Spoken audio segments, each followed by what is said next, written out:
നമോ വിഷ്ണുപദായ കൃഷ്ണപൃഷ്ഠായ ഭൂതലേ ശ്രീമതേ ഭക്തി വേദാന്ത സ്വാമിന്നിതി നാമിനെ നമസ്തേ സാരസ്വതേ ദേവേ ഗൗരവാണി പ്രചാരിണേ നിർവിശേഷ ശൂന്യവാദി പാശ്ചാത്യ ദേശതാരിണേ ജയ ശ്രീകൃഷ്ണ ചൈതന്യ പ്രഭു നിത്യാനന്ദ ശ്രീ അദ്വൈത ഗദാധര ശ്രീവാസദി ഗൗരഭക്തവൃന്ദ ഹരേ കൃഷ്ണ കൃഷ്ണ കൃഷ്ണ ഹരേ ഹരേ ഹരേ രാമ രാമ രാമ ഹരേ ഹരേ വാഞ്ചാകൽപതരുഭ്യശ്ച കൃപാസിന്ധുഭ്യേവ ച പതിതാനാം പാവനേഭ്യോ വൈഷ്ണവേഭ്യോ നമോ നമഃ.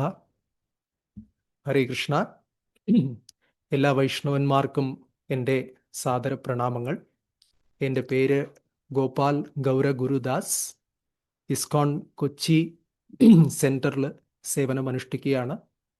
ഇന്നത്തെ ഈ രാവിലത്തെ ജപത്തിലും സത്സംഗത്തിലും പങ്കെടുക്കാൻ എനിക്കൊരു അവസരം തന്നതിന് ഈ പ്രോഗ്രാമിൻ്റെ ഭാരവാഹികളോട് ആദ്യമായിട്ട് നന്ദി പറയുന്നു. കഴിഞ്ഞ ദിവസം, ഇന്നലെ എല്ലാവർക്കും അറിയാം, വളരെ വിശിഷ്ടമായൊരു ദിവസമായിരുന്നു പാണ്ഡവ നിർജ്ജല ഏകാദശി. പഞ്ചപാണ്ഡവന്മാരിൽ രണ്ടാമനായ വൃകോദരൻ എന്നറിയപ്പെടുന്ന ഭീമൻ വർഷത്തിൽ ഒരിക്കൽ മാത്രം അനുഷ്ഠിക്കുന്ന ഒരു ഏകാദശി ദിവസമായിരുന്നു ഇന്നലെ. ഇവിടെയുള്ള പല ഭക്തന്മാരും ആ ഏകാദശി അനുഷ്ഠിച്ചിട്ടുണ്ടാവും എന്ന് തന്നെ പ്രതീക്ഷിക്കുന്നു. അതിൽ ചിലരെങ്കിലും പൂർണ്ണമായി ജലപാനം പോലും ചെയ്യാതെയുള്ള ഉപവാസവും ചെയ്തിട്ടുണ്ടാവും എന്ന് വിചാരിക്കുന്നു. അപ്പോൾ ആ ഉപവാസത്തിൻ്റെ ഉപവാസം മുറിച്ച് ജലം കുടിക്കാനുള്ള സമയം വളരെ അടുത്ത് തന്നെ വന്നുകൊണ്ടിരിക്കുന്നതുകൊണ്ട് കൂടുതൽ ദീർഘിപ്പിക്കുന്നില്ല. ഒന്ന് രണ്ട് ചെറിയ കാര്യങ്ങൾ മാത്രം ഹരിനാമത്തിൻ്റെ മാഹാത്മ്യവും ഭക്തിയുടെ മാഹാത്മ്യത്തെക്കുറിച്ചും പറഞ്ഞ് ഞാൻ എൻ്റെ കർത്തവ്യം പൂർത്തീകരിക്കാൻ ആഗ്രഹിക്കുന്നു. രാമായണത്തില് നമുക്കെല്ലാവർക്കും അറിയുന്ന കഥാഭാഗം തന്നെയാണ്.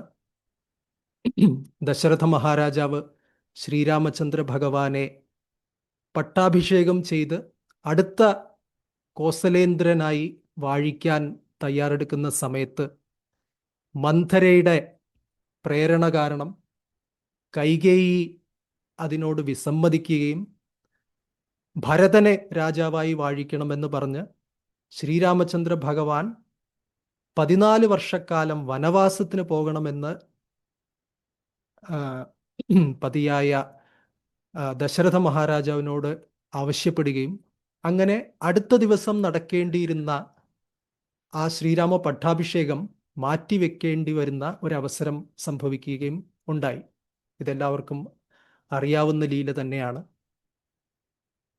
ആർക്കും ഇഷ്ടമല്ലാതെ, അയോധ്യവാസികളിൽ ഒരാൾക്ക് പോലും, കൈകേയും മന്ധരയും ഒഴിച്ച് മറ്റാർക്കും താല്പര്യമില്ലാതെ ശ്രീരാമചന്ദ്ര ഭഗവാന് രാജസിംഹാസനത്തിന് പകരം വനവാസത്തിന് പോകേണ്ടി വന്നു. ശ്രീരാമചന്ദ്ര ഭഗവാന്റെ കൂടെ സീതാദേവിയും ലക്ഷ്മണനും അകമ്പടി സേവിച്ചു. അവസാനം രാജപുരോഹിതനായ പ്രധാനമന്ത്രിയായ സുമന്ത്രൻ, അദ്ദേഹം രഥം തെളിച്ചുകൊണ്ട് കാട്ടിലേക്ക് ശ്രീരാമചന്ദ്ര ഭഗവാനെയും സീതാദേവിയെയും ലക്ഷ്മണനെയും കൊണ്ടുപോവുകയാണ്. ബഹുദൂരം അയോധ്യാവാസികളെല്ലാം ശ്രീരാമചന്ദ്ര ഭഗവാന്റെ രഥത്തെ അനുഗമിച്ചു. പോകരുതേ പോകരുതേ എന്ന് പറഞ്ഞ് അഭ്യർത്ഥിച്ചു. പക്ഷേ ശ്രീരാമചന്ദ്ര ഭഗവാന്റെ രാമബാണം പോലെ ശ്രീരാമചന്ദ്ര ഭഗവാന്റെ നിശ്ചയവും ദൃഢനിശ്ചയമായിരുന്നു. ഒരു പ്രാവശ്യം തീരുമാനിച്ചു കഴിഞ്ഞാൽ ആ തീരുമാനത്തിൽ നിന്ന് പിന്നോട്ടു പോക്ക് സൂര്യവംശത്തിലുള്ള ആർക്കും തന്നെ ഇല്ല, പ്രത്യേകിച്ച് ശ്രീരാമചന്ദ്ര ഭഗവാനില്ല. അങ്ങനെ അവര് ഗംഗാനദിയുടെ തീരത്തേക്ക് എത്തുന്നു. ആദ്യം സരയൂ തീരത്തെത്തുന്നു, പിന്നെ അവസാനം ഗംഗാനദി തീരത്തെത്തുന്നു.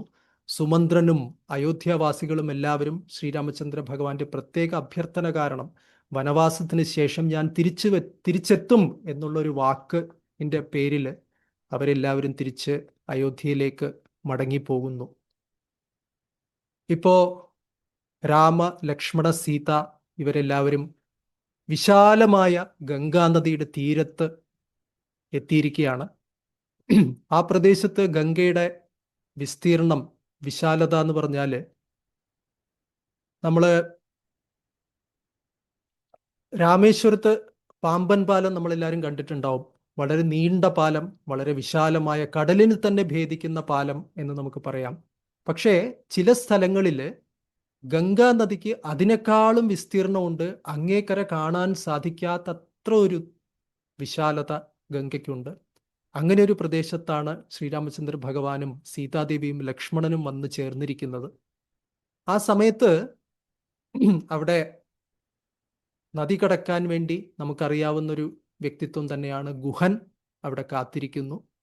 എത്രയോ ജന്മജന്മാന്തരങ്ങളായി ശ്രീരാമചന്ദ്ര ഭഗവാന്റെ വരവിന് വേണ്ടി ഗുഹൻ കാത്തിരിക്കുകയാണ്. അവസാനം ഭഗവാൻ വന്നെത്തിയിരിക്കുന്നു.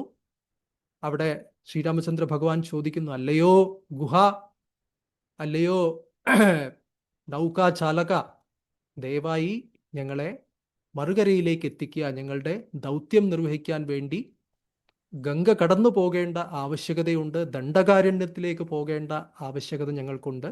ദയവായി കടത്തി ഞങ്ങളെ സഹായിക്കുക എന്ന് പറയും. വളരെ സന്തോഷത്തോടെ അവിടെയുള്ള കാട്ടിലെ പഴങ്ങളും പച്ചക്കറികളും ഒക്കെ, അവിടെ കിട്ടുന്ന കാര്യങ്ങളൊക്കെ ഗുഹൻ ഭഗവാന് വേണ്ടി സമർപ്പിക്കുന്നു. ആ സമർപ്പണം സ്വീകരിച്ച്, മനസ്സാ സ്വീകരിച്ചുകൊണ്ട് സന്തോഷത്തോടെ ആ നൗകയിൽ രാമ, ലക്ഷ്മണ, സീത അവരെല്ലാവരും ഉപവിഷ്ടരാകുന്നു. വളരെ സന്തോഷത്തോടെ ഗുഹൻ തോണി തുഴഞ്ഞുകൊണ്ട് അവിടെ ഗംഗാനദിയുടെ വളരെ ഇൻപമുള്ള ആ കാറ്റ്, അത് വളരെ ആനന്ദകരമായി തോന്നുന്ന വിധത്തിൽ, ഒട്ടും തന്നെ ഭയപ്പെടുത്താത്ത വിധത്തിൽ പാട്ടെല്ലാം പാടി അയോധ്യയിൽ സംഭവിച്ച ആ ദുഃഖ സംഭവങ്ങളുടെ എല്ലാ സ്മരണകളും മറക്കുന്ന വിധത്തിൽ, ഭഗവാനും സീതാദേവിക്കും ലക്ഷ്മണനും ആശ്വാസം നൽകുന്ന വിധത്തിൽ വളരെ സന്തോഷം, ആനന്ദകരമായി ആ ഗുഹൻ ഗംഗയെ തരണം ചെയ്യുകയാണ് നൗകയിൽ.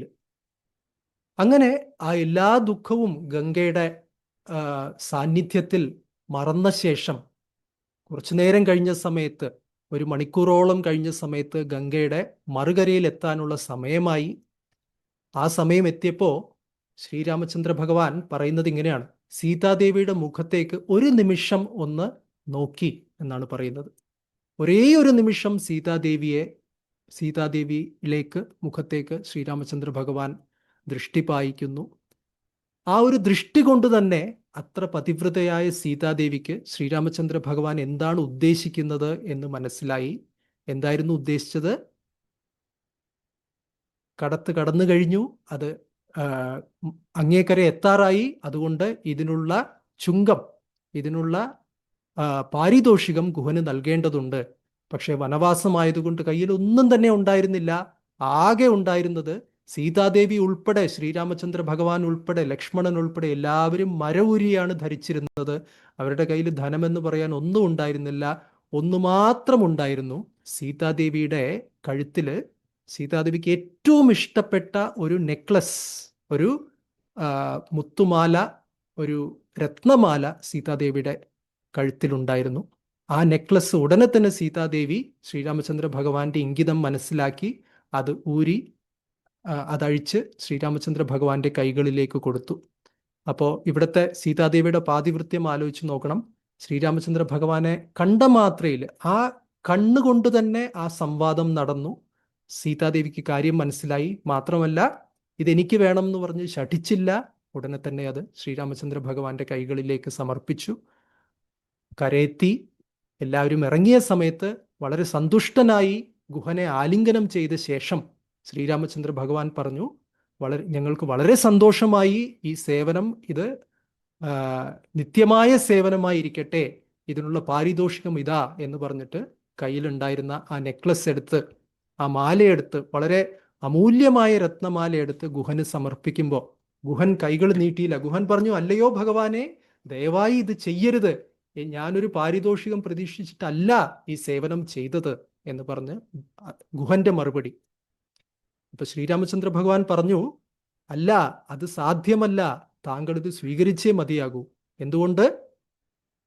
ഞാനൊരു ക്ഷത്രിയനാണ്, സൂര്യവംശ രാജകുലത്തിലുള്ള യുവരാജനാണ്. അതുകൊണ്ട് ക്ഷത്രിയൻ, വൈശ്യൻ, ഈ രണ്ട് വ്യക്തികള് എന്തെങ്കിലും സേവനം സ്വീകരിച്ചു കഴിഞ്ഞാൽ അവർ തീർച്ചയായിട്ടും അതിന് പ്രതിഫലം നൽകിയിട്ട് മാത്രമേ ആ സേവനം സ്വീകരിക്കാൻ പാടുള്ളൂ. ക്ഷത്രിയന്മാരാണെങ്കിലും ശരി, വൈശ്യന്മാരാണെങ്കിലും ശരി. ഫ്രീ ആയിട്ടുള്ള സേവനം ആർക്ക് സമർപ്പിക്കാം? ബ്രാഹ്മണർക്ക് സമർപ്പിക്കാം. ശൂദ്രന്മാർക്ക് അവരുടെ കയ്യിൽ ധനമില്ലെങ്കിൽ, അവർ എന്താ പറയുക, അവർക്ക് ദാരിദ്ര്യമുണ്ടെങ്കിൽ അങ്ങനെയുള്ളവർക്കും ഫ്രീ ആയിട്ട് സേവനം കൊടുക്കാം. ഞാനൊരു ക്ഷത്രിയനാണ്, ദയവായി ഇത് സ്വീകരിക്കുക എന്ന് പറയും. ആ സമയത്ത് ഗുഹൻ മറുപടി പറയുന്നു, ചിരിച്ചുകൊണ്ട് ഗുഹന്റെ ഒരു മറുപടി, അല്ലയോ ഭഗവാനെ, ഞാനിത് സ്വീകരിക്കാത്തതിനൊരു കാരണമുണ്ട്. ഈ പ്രദേശത്ത് തോണി തുഴയുന്ന ആൾക്കാർ തമ്മിൽ, ഈ നൗകാചാലകർ എന്ന് പറയും, അവർ തമ്മിൽ ഒരു ഉടമ്പടിയുണ്ട്. അതായത് ഒരു തോണിക്കാരൻ മറ്റൊരു തോണിക്കാരൻ്റെ കയ്യിൽ നിന്ന് ഒരിക്കലും പ്രതിഫലം മേടിക്കാറില്ല എന്ന് പറഞ്ഞു.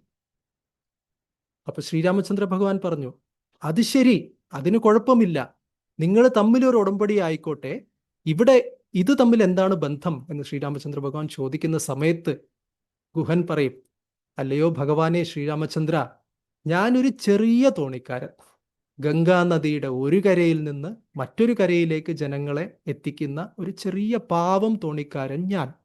പക്ഷെ അങ്ങോ ഏറ്റവും വലിയ തോണിക്കാരൻ. അങ്ങയുടെ തൃപ്പാദങ്ങളാകുന്ന ആ നൗകയിൽ കയറിയാൽ ജനനമരണമാകുന്ന ഈ സംസാര സാഗരത്തെ തന്നെ മറികടന്ന് വൈകുണ്ഠത്തിലേക്ക് എത്താൻ അങ്ങയുടെ തൃപ്പാദങ്ങളാകുന്ന തോണിക്ക് സാധിക്കും. അതുകൊണ്ട് അങ്ങ് അത്രയും വലിയൊരു തോണിക്കാരനാണ്, ഞാനൊരു ചെറിയ തോണിക്കാരൻ.